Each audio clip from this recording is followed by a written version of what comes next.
പിതാവിൻ്റെയും പുത്രൻ്റെയും പരിശുദ്ധാത്മാവിൻ്റെയും നാമത്തിൽ ആമേൻ.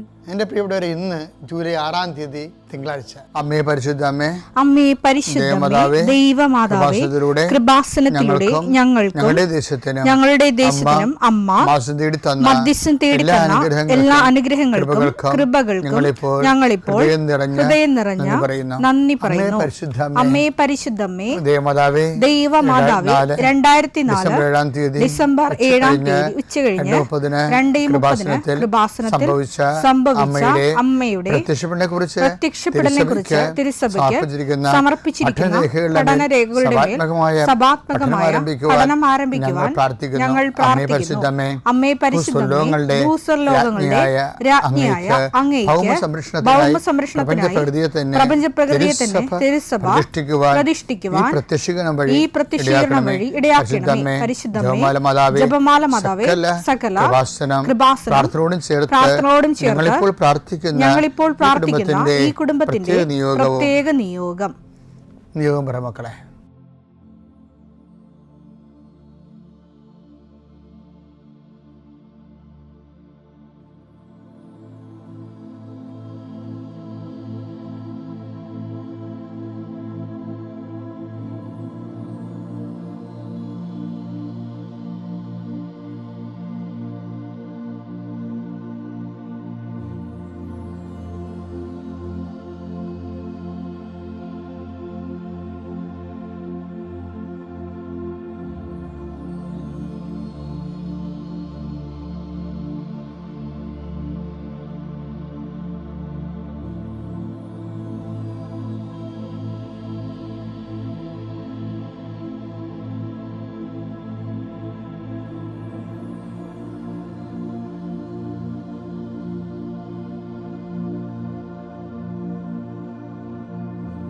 അമ്മയുടെ പ്രത്യക്ഷീകരണത്തിന്റെ ഈ അനുഗ്രഹവേളയിൽ ഞങ്ങൾക്ക് സാധിച്ചു തരുവാൻ കനിയണമേ.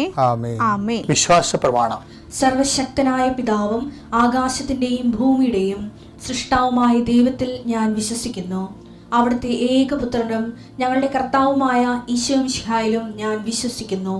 ഈ പുത്രൻ പരിശുദ്ധാത്മാവിനാൽ ഗർഭസ്ഥനായി കന്യകാമറിയത്തിൽ നിന്ന് പിറന്ന് പൊന്തിയോസ് പീലാത്തോസിന്റെ കാലത്ത് പീഡകൾ സഹിച്ച് കുരിശിൽ തറയ്ക്കപ്പെട്ട് മരിച്ച് അടക്കപ്പെട്ട് പാതാളങ്ങളിൽ ഇറങ്ങി മരിച്ചവരുടെ ഇടയിൽ നിന്ന് 3-ാം നാൾ ഉയർത്ത് സ്വർഗത്തിലേക്ക് എഴുന്നള്ളി സർവശക്തിയുള്ള പിതാവായ ദൈവത്തിന്റെ വലതുഭാഗത്തിരിക്കുന്നു. അവിടെ നിന്ന് ജീവിക്കുന്നവരെയും മരിച്ചവരെയും വിധിക്കുവാൻ വരുമെന്നും ഞാൻ വിശ്വസിക്കുന്നു. പരിശുദ്ധാത്മാവിലും ഞാൻ വിശ്വസിക്കുന്നു. വിശുദ്ധ കത്തോലിക്കാ സഭയിലും പുണ്യവാന്മാരുടെ ഐക്യത്തിലും പാപങ്ങളുടെ മോചനത്തിലും ശരീരത്തിന്റെ ഉയർപ്പിലും നിത്യമായ ജീവിതത്തിലും ഞാൻ വിശ്വസിക്കുന്നു. ആമേൻ. സുഖസ്ഥനായ ഞങ്ങളുടെ പിതാവേ, അങ്ങയുടെ നാമം പൂജിതമാകണമേ. അങ്ങയുടെ രാജ്യം വരണമേ. അങ്ങയുടെ തിരുമനസ് സ്വർഗത്തിലെ പോലെ ഭൂമിയിലും ആകണമേ. അന്നു വേണ്ടുന്ന ആഹാരം ഇന്ന് ഞങ്ങൾക്ക് തരണമേ. ഞങ്ങളോട് തെറ്റ് ചെയ്യുന്നവരോട് ഞങ്ങൾ ക്ഷമിക്കുന്നത് പോലെ ഞങ്ങളുടെ തെറ്റുകൾ ഞങ്ങളോടും ക്ഷമിക്കണമേ. ഞങ്ങളെ പ്രലോഭനത്തിൽ ഉൾപ്പെടുത്തരുതേ, തിന്മയിൽ ഞങ്ങൾ രക്ഷിക്കണമേ. ആമേൻ. നന്മ നിറഞ്ഞ മറിയമേ, സ്വസ്തി. കർത്താവ് അങ്ങയുടെ കൂടെ സ്ത്രീകളിൽ അങ്ങ് അനുഗ്രഹിക്കപ്പെട്ടവളാകുന്നു. അങ്ങയുടെ ഉദരത്തിൻ ഫലമായി ഈശോ അനുഗ്രഹിക്കപ്പെട്ടവനാകുന്നു. പരിശുദ്ധ മറിയമേ, തമ്പുരാന്റെ അമ്മേ, പാപികളായ ഞങ്ങൾക്ക് വേണ്ടി ഇപ്പോഴും ഞങ്ങളുടെ മരണസമയത്തും തമ്പുരാനോട് അപേക്ഷിക്കണമേ. ആമേൻ. കർത്താവേ, നിന്റെ ഉന്നതമായ നാമത്തിന് സ്തോത്രം ചെയ്യും. കർത്താവേ, നിന്റെ വിശുദ്ധ പൗരോഹിത്യത്തെ മഹത്വപ്പെടുത്തണമേ. കർത്താവെ, സഭയിലുള്ള സാന്നിധ്യം പ്രകടമാക്കണമേ. 40 വർഷം ഞാൻ അർപ്പിച്ച കൃപാന്റെ യുഗതിയാൽ കൃപാസ്ഥാനത്താറെ ജീവനോടെ പ്രത്യക്ഷപ്പെട്ട മാതാവിന്റെ മാധ്യസ്ഥ ഇന്ന് അങ്ങയുടെ മക്കളെ പ്രാർത്ഥന കൂടുന്ന എല്ലാ മക്കൾക്ക് വേണ്ടി പ്രാർത്ഥിക്കുകയാണ്. നിന്റെ കൂടെ അമ്മ ഉണ്ടാവുമെന്ന് ഓർക്കണം ദൈവപൈതലേ. കർത്താവ്, കിടപ്പായിപ്പോയവർ, ഇങ്ങനെ ഒരു ആരോഗ്യമുണ്ട് പക്ഷെ കിടന്നു പോയവർ, ചിലപ്പോൾ അപകടം ഉണ്ടായി കിടന്നു പോയവർ, കർത്താവെ പ്രഷർ വന്ന് കിടന്നു പോയവർ, കർത്താവിൻ്റെ തിരുമുറുവാർന്ന വലതുകരം ആണിപ്പെടുതാടുന്ന അത്ഭുതകരം ആ കിടന്നുപോയ മക്കളുടെ മേൽ ശരീരത്തിൽ തലയ്ക്കപ്പെടട്ടെ. യേശുക്രിസ്തു ഉന്നതമായ നാമത്തിൽ നീ സൗഖ്യം പ്രാപിക്കട്ടെ എന്ന് കൽപ്പിക്കുന്നു. കർത്താവെ, പടലപ്പിണക്കങ്ങളും തൊഴുത്തിൽ കുത്തുമൂലം കുടുംബത്തിൽ കലഹവും കോലാഹലങ്ങളും സമാധാനം നഷ്ടപ്പെട്ട കുടുംബങ്ങളും. ഏത് ഭവനത്തിൽ പ്രവേശിക്കുമ്പോഴും ആ ഭവന സമാധാനം ആശംസിക്കണം. സമാധാന ദൂതൻ അവിടെ ഉണ്ടെങ്കിൽ നിൻ്റെ സമാധാനോടെ ഭരിക്കും. കർത്താവേ, അടിയൻ്റെ പ്രാർത്ഥന കൊണ്ടും അമ്മയുടെ പ്രത്യക്ഷീകരണം കൊണ്ടും കർത്താവേ, ആ കുടുംബങ്ങൾക്ക് സമാധാനം ഉണ്ടാകണമെന്ന് പ്രാർത്ഥിക്കുന്നു.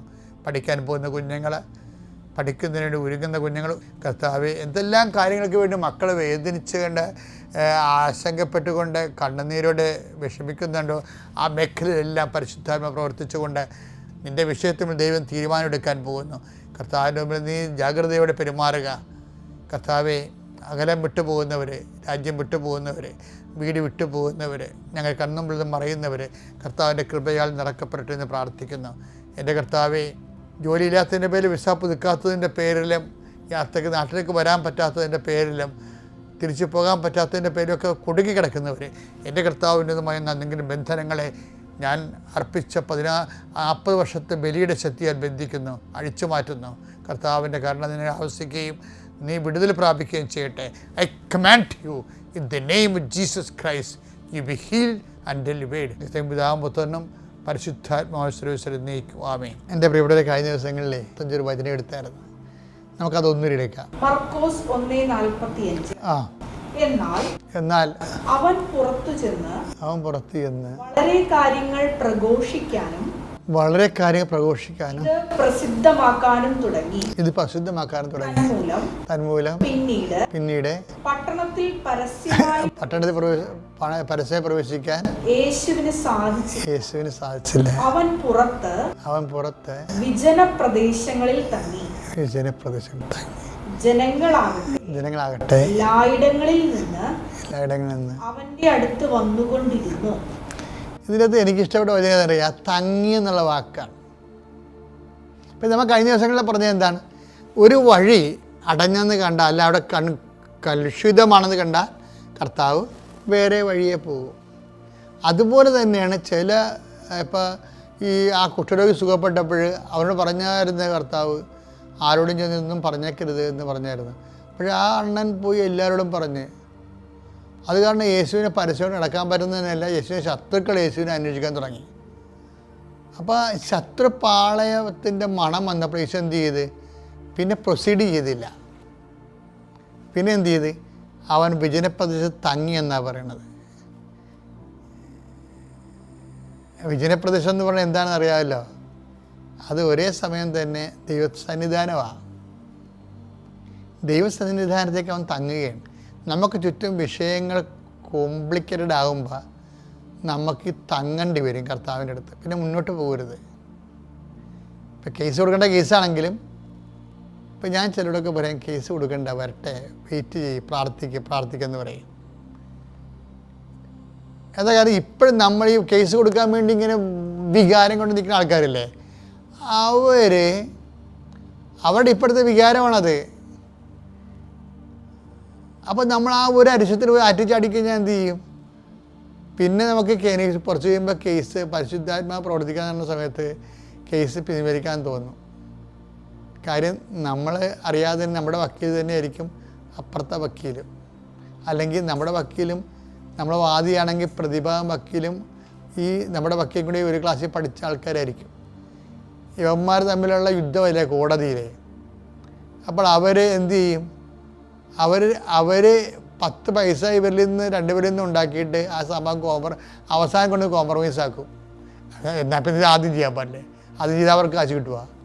അപ്പോൾ അതുകൊണ്ട് ചില സമയത്ത് നമ്മൾ പ്രൊസീഡ് ചെയ്യരുത്. ഇപ്പം നമ്മൾ പറയത്തില്ല, എല്ലാവരും പറയുന്നത് ട്രാഫിക് ലോ ഇല്ലേ, സ്റ്റോപ്പ്, ലുക്ക് ആൻഡ് പ്രൊസീഡ് എന്ന്. ട്രാഫിക് ലോ ആണത്. ഒരു റോഡ് കവർ ചെയ്യുമ്പോൾ നമ്മൾ ആദ്യം സ്റ്റോപ്പ് ചെയ്യണം. വന്നവരെ അങ്ങോട്ട് കയറി പോകരുത്. ചിലപ്പോൾ ഇടികൊണ്ട് ചിലപ്പോൾ ചമ്മന്തി പരുവത്തിലാവും. അത് സ്റ്റോപ്പ്, പിന്നെ എന്ത് ചെയ്യണം? ലുക്ക്, പിന്നെ എന്ത് ചെയ്യണം? പ്രൊസീഡ്. അങ്ങനെ അത് ട്രാഫിക് ലോ അല്ലേ. പക്ഷേ ബൈബിളിൽ ലോ ലുക്കില്ല എൻ്റെ അകത്ത്. സ്റ്റോപ്പ് എന്ന് പറഞ്ഞതിന് ശേഷം പിന്നീട് പറയും ഹാൾട്ട് എന്ന് പറയും. അതാണ് തങ്ങുക എന്ന് പറയുന്നത്. Stop, halt and proceed. Halt എന്നാണ് പറയണത്, അല്ലാതെ ലുക്ക് എന്നല്ല പറയണത്. ലുക്ക് എന്ന് പറയുമ്പോൾ അങ്ങോട്ട് നോക്കി വണ്ടി അങ്ങനെ ചാടി പോകും, അതല്ല ഹാൾട്ട്. അത് നീ അങ്ങോട്ട് ചെന്നിട്ടും വലിയ കാര്യമൊന്നുമില്ല. അപ്പം നീയല്ലേ പോണത്. റോഡ് ക്രോസ് ചെയ്യണമല്ല ലക്ഷ്യം. റോഡ് ക്രോസ് ചെയ്തിട്ട് നീ എന്ത് ചെയ്യും എന്നുള്ളതാണല്ലോ ലക്ഷ്യം. റോഡ് ക്രോസ് ചെയ്യുന്ന ഒരു മാർഗം മാത്രമല്ലേ. റോഡ് എന്തിനാണ് അപ്പുറത്ത് ചെല്ലണത്, അതല്ലേ ലക്ഷ്യം. അപ്പോൾ അതുകൊണ്ട് ബൈബിൾ പറയും സ്റ്റോപ്പ്, ലുക്ക് ആൻഡ് പ്രൊസീഡ് അല്ല, സ്റ്റോപ്പ്, ഹാൾട്ട് ആൻഡ് പ്രൊസീഡ്. ചില സമയത്ത് ഹോൾട്ട് ചെയ്യണം, കേസൊന്നും കൊടുക്കേണ്ട, അവിടെ നിൽക്കാൻ പറയണം, നിൽക്കട്ടെ, എന്നിട്ട് പ്രെയർ ചെയ്യണം, എംപവർ ചെയ്യണം. നമ്മളെ തന്നെ എംപവർ ചെയ്യണം. പിന്നെ നമ്മൾക്ക് വേണ്ടി വാദിക്കാൻ കർത്താവ് ഫീൽഡിൽ വരും, വരണവരെ നമ്മൾ വെയിറ്റ് ചെയ്യണം. കാരണം ദൈവം പണ്ടുപോലെ വാദിക്കുന്ന ആളാണ്, തൻ്റെ മക്കൾക്ക് വേണ്ടി വാദിക്കുന്ന ആളാണ്. അപ്പോൾ നമ്മളെന്താ ചെയ്യണത്? തൻ്റെ മക്കളായിരിക്കാൻ വേണ്ടിയുള്ള യോഗ്യത നേടാൻ വേണ്ടിയാണ് നമ്മളെ തന്നെ ഒരുക്കുന്ന സുവിശേഷവിഹിതമായിട്ട്. പിതാവിൻ്റെയും പുത്രൻ്റെയും പരിശുദ്ധാത്മാവിൻ്റെ നാമത്തിൽ.